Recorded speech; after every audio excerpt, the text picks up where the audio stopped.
देवगणकी स्त्री र राक्षस गणको पुरुष कहिले पनि विवाह नगराइदिनु, सकेसम्म विवाह नगराइदिनु, वा देवगणको पुरुष राक्षस गणकी स्त्री विवाह नगराइदिनु। यो हाम्रो सामुद्रिक शास्त्रमा, ज्योतिष शास्त्रमा स्पष्ट रूपले बताइएको छ। किन भन्दा यदि यस्तो विपरीत गणका स्त्री पुरुषलाई विवाह गराइदिन्छ भनेदेखि के हुन्छ रे भन्दाखेरि उनीहरूको वैवाहिक जीवनमा फाटो आउने सम्भावना रहन्छ। हामीले पनि विशेष गरी यो दासले पनि यस्ता धेरै उदाहरणहरू देखेको छु जहाँ देवगण र राक्षसगण दुईजनाको विवाह गराइदिँदाखेरि दुईजनाको वैवाहिक जीवन चौपट भएको छ, छुटिएको छ। यस्ता धेरै घटनाहरू छन्। होला यस्ता घटनाहरू पनि छन् जहाँ मिलेर बसेका पनि होलान्, अरू कुराले त्यसमा प्रभाव पार्दछन्। तर साधारणतया देवगण र राक्षसगण यो कहिले पनि विवाह गराउन हुन्न। आजकल कस्तो समय आयो भन्दाखेरि मान्छेहरू शास्त्रलाई पालना नगर्ने, आफ्नै मनोमानी कार्य गर्ने, जसको कारणले गर्दाखेरि कति सुख भइरहेको छ सबैतिर कति राम्रो भइरहेको छ। त्यसकारण प्रिय महानुभाव, शास्त्रको वचन अनुसार चल्ने कोसिस गरौँ। कहिले पनि धोका पाइँदैन, दुःख पाइँदैन। त आज म यहाँलाई बताउन जाँदैछु, हाम्रो प्रसङ्ग के थियो भन्दाखेरि हामीले राधा रानीको बारेमा चर्चा गरिरहेका छौँ। त्यही प्रसङ्गमा हामीहरू बताउन जाँदैछौँ कि वास्तवमा कुन स्त्री राक्षसी स्वभावको छिन् र को स्त्री दैवी स्वभावको छिन्, देवताको गुणले युक्त छिन्, कसरी चिन्ने, कसरी जान्ने, शास्त्रबाट अब यहाँहरूलाई बताउन जाँदैछु। म एकदम सजिलैले थाहा पाउन सकिन्छ। आजको यो प्रसङ्ग कुनै व्यक्ति विशेषप्रति लक्षित छैन, केवल शिक्षामूलक मात्र रहेको छ। शास्त्रमा जे लेखिएको छ त्यो सबै कुरा बताइदिनु यो हाम्रो एकमात्र कर्तव्य हो। कसैलाई हामीहरूले केही भन्दैनौँ, कसैप्रति कुनै किसिमको निन्दा हामीहरू गर्दैनौँ। तर शास्त्रमा लेखिएको कुरा यहाँहरूलाई बताउन जाँदैछु कि वास्तवमा देव स्वभावकी स्त्री अर्थात् देवता स्वभावकी स्त्रीलाई कसरी चिन्ने र राक्षस स्वभावकी स्त्रीलाई कसरी चिन्ने, एकदम सजिलैले चिन्न सकिन्छ। म यहाँहरूलाई आज बताउन जाँदैछु। सर्वप्रथम म यहाँहरूलाई बताउन जाँदैछु सुर स्वभाव नारी, शास्त्रमा बताइएको छ। अर्थात् देव स्वभावकी नारीलाई कसरी चिन्ने रे, उनको स्वभाव कस्तो हुन्छ, उनको बोली कस्तो हुन्छ, उनको व्यवहार कस्तो हुन्छ, उनको खानेबानी कस्तो हुन्छ, हो यो सब शास्त्रमा बताइएको छ। साइकोलोजी सबै कुरा बताइएको छ। कृपया ध्यान दिएर सुन्नु होला। एकैछिन एकदम रोचक कुरा छ, यहाँहरू सबैको जीवनमा अत्यन्त उपयोगी छ। किनभने हामी संसारमा फरक फरक स्वभावले जन्मिएका छौँ। कोही देव स्वभावले, कोही राक्षस स्वभावले, कोही के स्वभावले, कोही के स्वभावले, फरक फरक स्वभाव छ हामीसँग, हैन। बाहिरबाट हेर्दा कि त हामी सबै मनुष्य हौँ, हामी सबैको रगत रातो छ, तर भित्रबाट हामीहरूको जुन सफ्टवेयर छ, सिस्टम धेरै फरक छ कि प्रिय मित्रहरू। यो पूर्व जन्मको संस्कारबाट पनि फरक हुने गर्दछ। त्यसकारण यो बुझ्नु आवश्यक छ प्रिय महानुभाव। त देव स्वभाववाली स्त्रीलाई कसरी चिन्ने रे भन्दाखेरि ध्यान दिएर सुन्नु होला। संस्कृतको श्लोकमा बताइएको छ शास्त्रमा, अल्पसानी सुगन्धा समुज्ज्वला चारु मानसा शुद्धा प्रिय बसना तनुनिन्द्रा निर्दिष्टा सा सुर प्रकृति। त शास्त्रमा बताइएको छ बडा रहस्यमय कुरा। देव स्वभावकी स्त्रीमा यी गुणहरू हुन्छन् रे। पहिलो के हो ध्यान दिएर सुन्नुलाई, अल्पासिनी भनेको के हो भन्दाखेरि अल्प भोजन गर्ने। देव स्वभाववाली स्त्री कस्ती हुन्छन् रे भन्दाखेरि उनी थोरै भोजन गर्छिन् रे, उनी धेरै भोजन गर्दैनन् रे, थोरै भोजन गर्छिन् रे। अनि त्यसै गरी आएर उनी सुगन्धित हुन्छन् रे, उनी सुगन्धित हुन्छन्, उनी गनाउँदिनन् रे। देव स्वभाववाली स्त्रीको कुरा गरिरहेको छ, उनी दुर्गन्धित हुन्छन्, उनी सुगन्धित हुन्छन् रे। अनि त्यसै गरी आएर तेस्रो नम्बरमा सफा सुग्घर हुन्छन् रे। देव स्वभाववाली स्त्री सफा सुग्घर हुन्छन् रे। त्यसै गरी आएर सरल स्वभावकी हुन्छन्, सुन्दर मन भएकी हुन्छन्, कोमल मन भएकी हुन्छन्, झै झगडा नगर्ने खालकी हुन्छन्, प्रिय वस्त्र धारण गर्ने खालकी हुन्छन्। प्रिय वस्त्र भनेको सफा राम्रो धोइ पखाली गरेको वस्त्र लगाउने हुन्छन् रे। कस्तो स्वभावकी भन्दाखेरि देव स्वभाववाली है। यो शास्त्रमा बताएको छ, अल्पासिनी सुगन्धा समुज्ज्वला चारु मानसा शुद्धा प्रिय बसना तनुनिन्द्रा निर्दिष्टा सा सुर प्रकृति। अर्थात् देवी स्वभावकी स्त्रीको यस्तो हुन्छ रे। अनि अन्तिममा गएर बताइएको छ थोरै निन्द्रा लिनेवाली, धेरै नसुत्ने। देव स्वभाववाली स्त्री धेरै सुत्दिनन् रे, सुतेको सुतै गर्दिनन् रे, थोरै सुत्छिन् भनेर बताइएको छ। अब यहाँहरूलाई म बताउन जाँदैछु। त्यसै गरी आएर अब यहाँले त जानिसक्नुभयो देव स्वभाववाली स्त्रीलाई कसरी चिन्ने भनेर। अब राक्षस स्वभाववाली स्त्रीलाई कसरी चिन्ने रे? मैले अघि नै भने संसारमा हामी अनेक स्वभावले जन्मिएका छौँ। बाहिरबाट हेर्दा हामी एउटै देखिए पनि हाम्रो स्वभावहरू फरक फरक छ।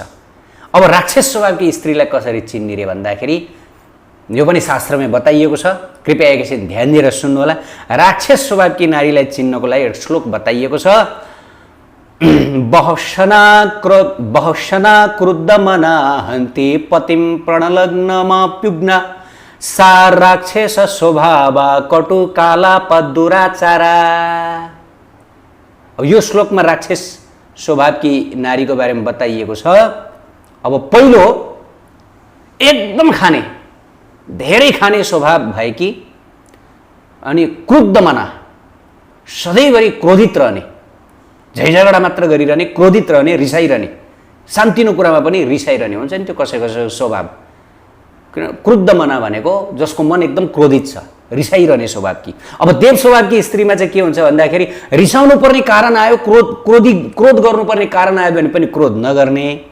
अब राक्षस स्वभावकी नारीमा चाहिँ रिसाउनै नपर्ने, क्रोध नै गर्नु नपर्ने कारण आयो भने पनि क्रोध गर्ने, यस्तो किसिमको स्वभाव हुन्छ। सधैँभरि क्रोधित रहने, शान्तिनो कुरामा पनि रिसाइदिरहने, हो यस्तो स्वभाव हुन्छ। अब तेस्रो नम्बरमा के हुन्छ? आफ्नो प्राण प्रिय पतिलाई मार्न, कुट्न, पिट्न पनि सधैँभर तत्पर रहने। हेर्नुहोस् है, शास्त्रमा पतिलाई पत्नीहरूको प्राण प्रिय भनिएको छ। पति परमेश्वर पनि भनिएको छ। अब यो शास्त्रको वचन है। आफ्नो प्राणभन्दा पनि प्रिय पतिलाई मार्ने, कुट्ने, पिट्ने अनि उग्र स्वभाववाली हुने रे। कस्तो भन्दाखेरि राक्षसी स्वभावकी नारीको है, उग्र स्वभाववाली हुने, अनि सधैँभरि कटु वचन बोल्ने, कर्कश वचन बोल्ने, अनि दुराचारिणी, गलत आचरण गर्दै हिँड्ने। त यदि कुनै नारीमा यी स्वभाव भएमा राक्षसी स्वभावकी नारी भनेर बुझ्नु भनेर शास्त्रमा बताइएको छ। यो शास्त्रको वचन है, शास्त्रको प्रमाण।